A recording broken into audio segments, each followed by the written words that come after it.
Hello everyone and welcome to this video. I thought I would make this video on these Weber carburetors because I couldn't find anything about how to remove the choke/cold start system on a Weber 45 DCOE.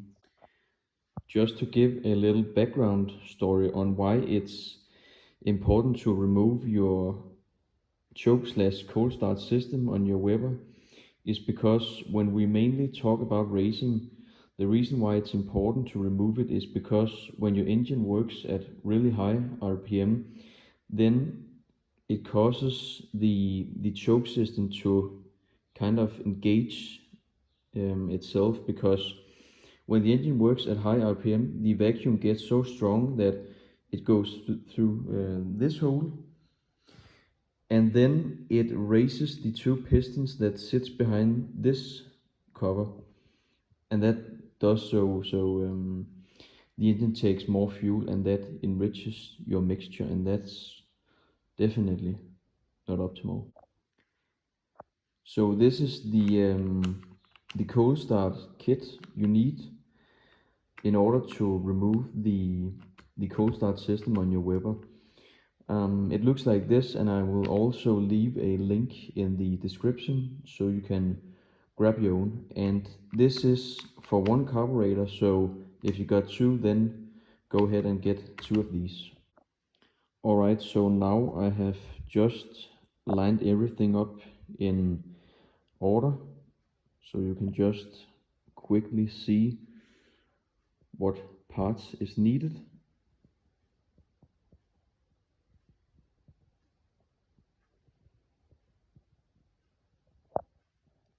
And then this is just the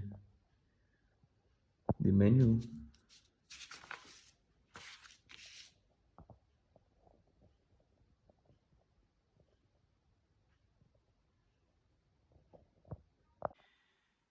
Alright, so I have just taken off the top cover of the Weber, and the first thing we are going to look at is these three gaskets. I'm going to use this one because this fits for this carburetor. I think there are three different types, but this is the correct one, so we take that. And this is the old gasket, and I have just taken out the floats. You just pull out that pin, so it goes on like this, and then we can replace the floats again. We do this.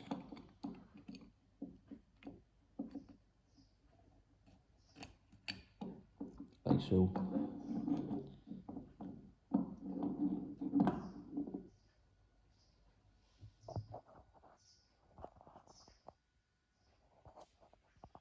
Maybe you have to adjust the float height, but that's a different video. Alright, so the first thing we will start out by replacing is the two cold start jets, and I have already taken out this one. So this will be the first we are going to look at. Alright.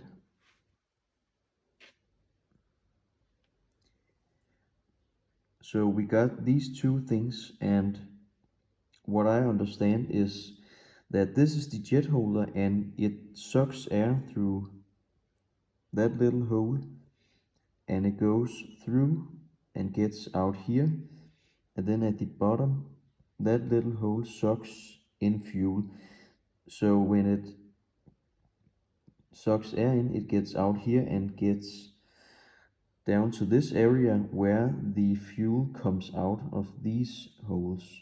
So that mixes the mixture, but we need this one because we are going to block this off. In the manual it says you can reuse this, because when you put the jet holder onto this, there are no hole in this, so it cannot take air into the carburetor. So we can just take the jet holder off like this and put it on here, like so. And then we go back to the carburetor, and that goes in like so. And then we can tighten it up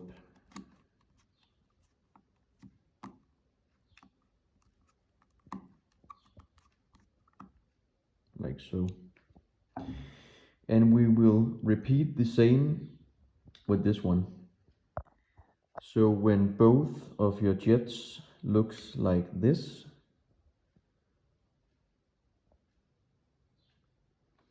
with no holes, then you will just put them back in,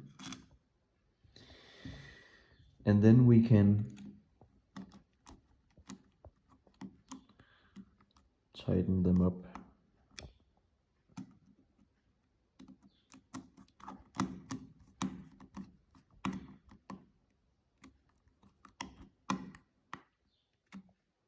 Yes. Next up, we are going to be looking at the two pistons that sits right here behind this cover. But first, we can start out by taking that off.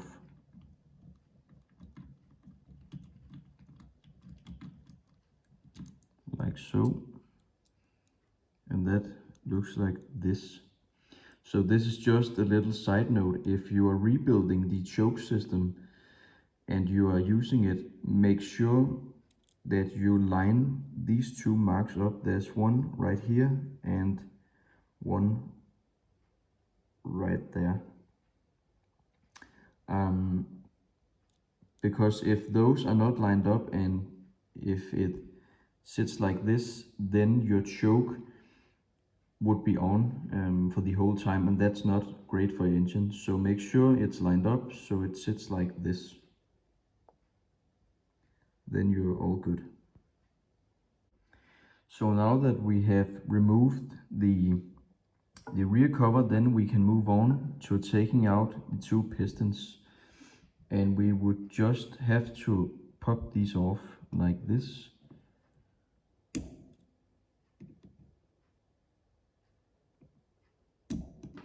Whoops. And then we can take these springs out.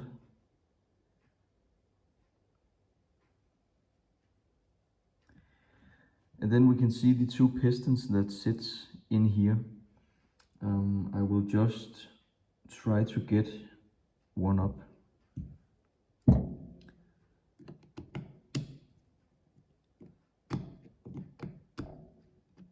Like this.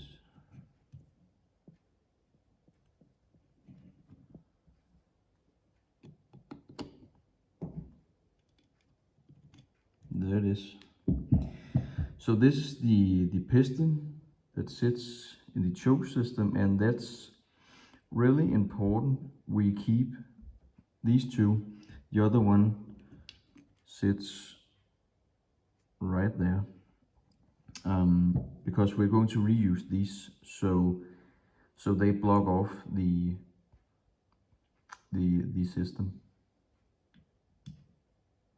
We can just put it down again. So now that we have taken out the springs of the pistons, then we can get ready to assemble the last part of this.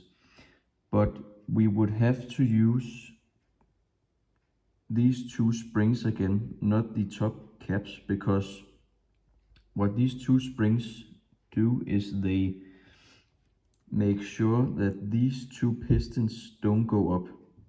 So we will have to keep them. Now that we have got our two pistons back in and it's seated all the way down, we can go ahead and assemble the last part. We're going to be reusing these two springs from before, they go in like this, and then we take our piston from the kit. It comes with this little red O-ring that's seats in this groove like this one. So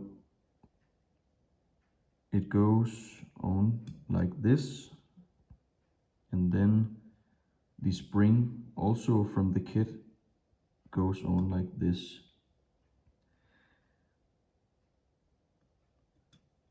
So it looks like this. But I will just remove this from now because we are going to move on and put the two covers on here. So I will show what this has to be like at the end. So now that we have looked at the two pistons, then we can go ahead and put on the blanking plate that sits here. So it looks like this one. And in the kit we get a little gasket and the blanking plate like this, and two screws with two washers. So we will go ahead and put that on like this.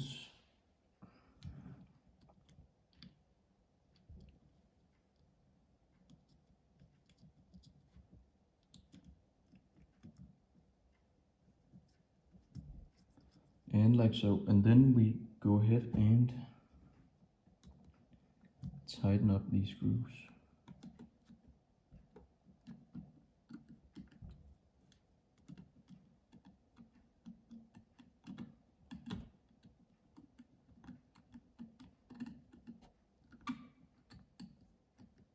Like so. Now that we have got our first blanking plate on, then we can move on to this one. And we just take off these two small screws like so, and like so, and off comes the plate, and we take out the old gasket. Then we grab our new gasket we got in the kit and the plate along with two small screws.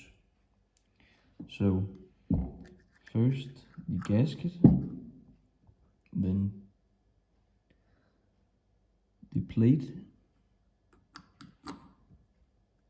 like this,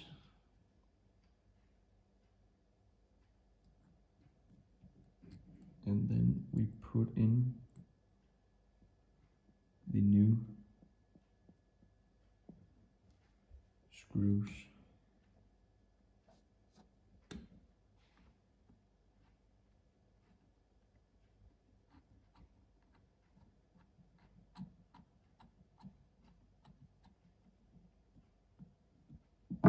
That was one, and then the last one.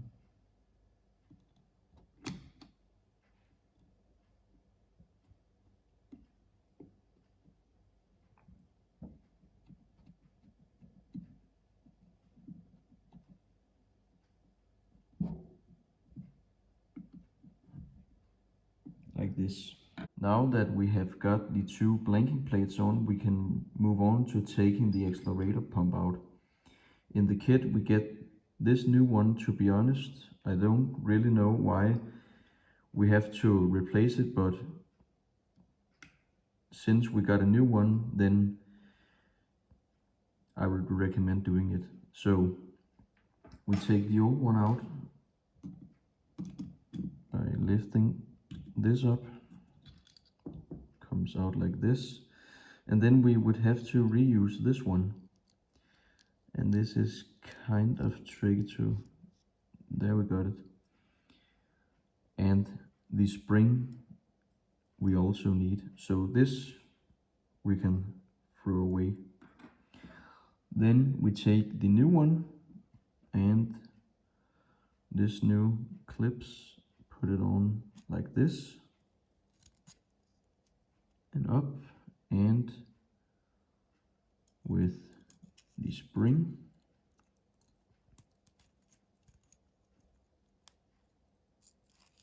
Like so.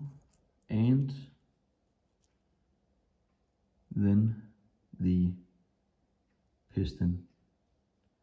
And that has a little pin it has to get locked in.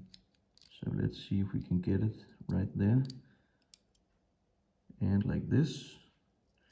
And we just put it back in.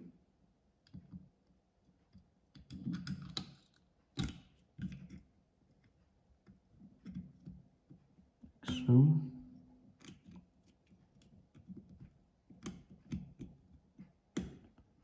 Then we, like this. Alright, so now we can move on to the hardest part of this. And that is, we have to do something about these two holes. I will drop a picture in so you can see what they do, but they actually draw air into the cold start jets, so we need to block them off.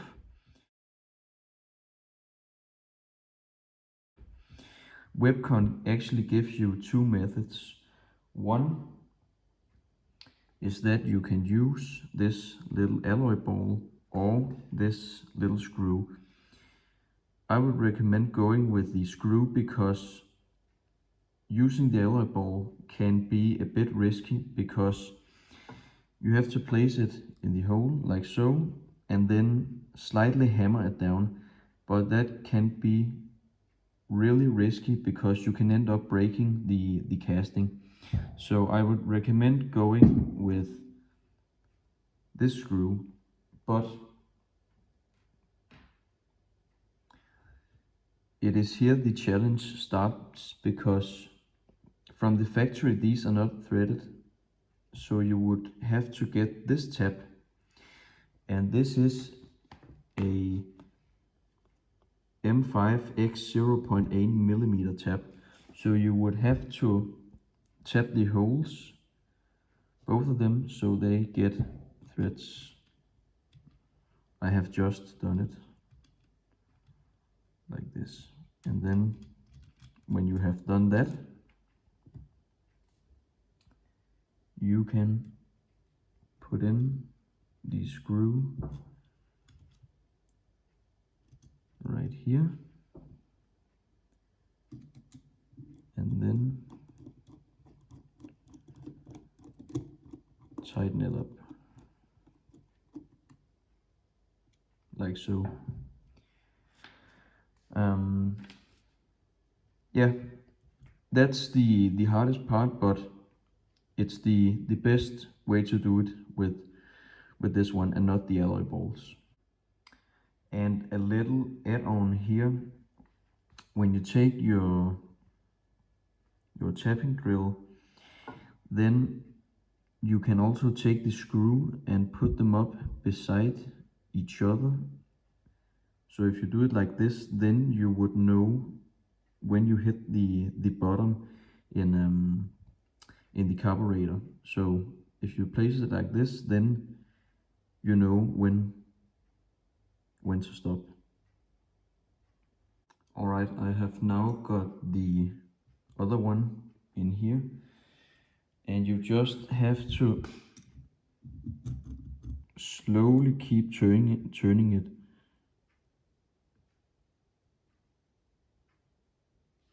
And then just do it like this all the way. Really slow.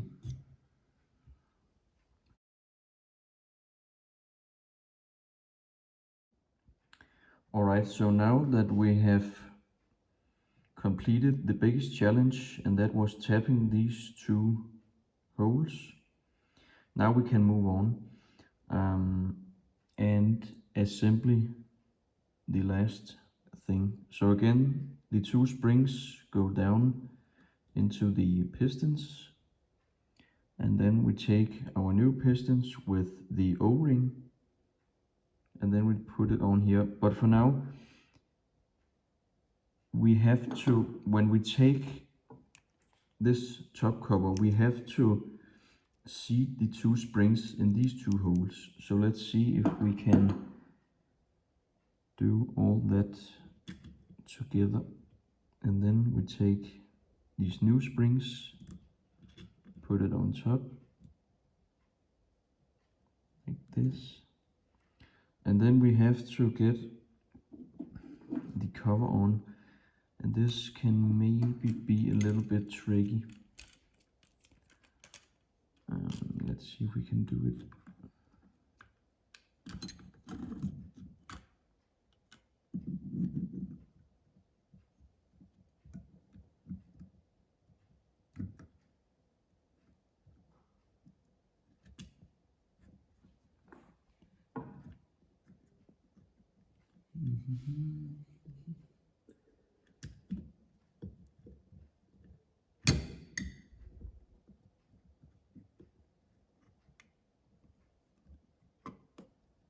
Like so.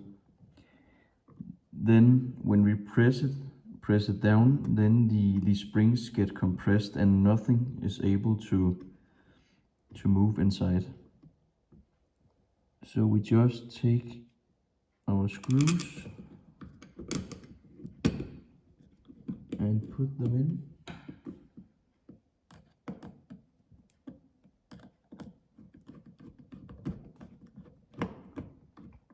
Like this. And then the other ones.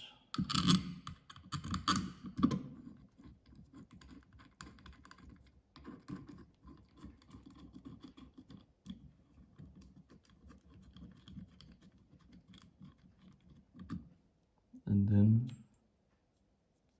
our top and the jets.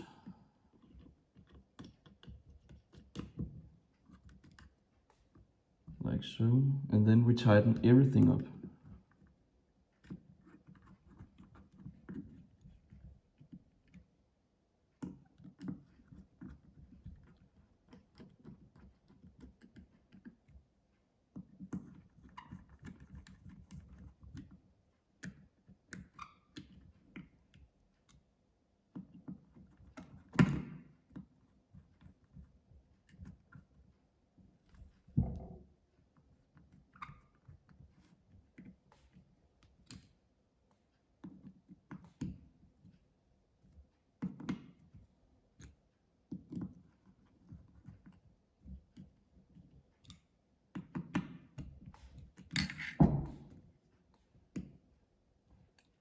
That was it.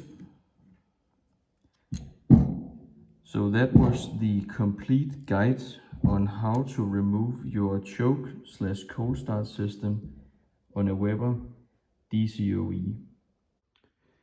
So when you're done with your Weber carburetors, then you should be left over with these parts. Then you're all good and you have got everything right. So I hope you found this video very helpful. Leave a comment down below if I should do more on these Webers, and don't forget to leave a like and subscribe for more content. Thanks.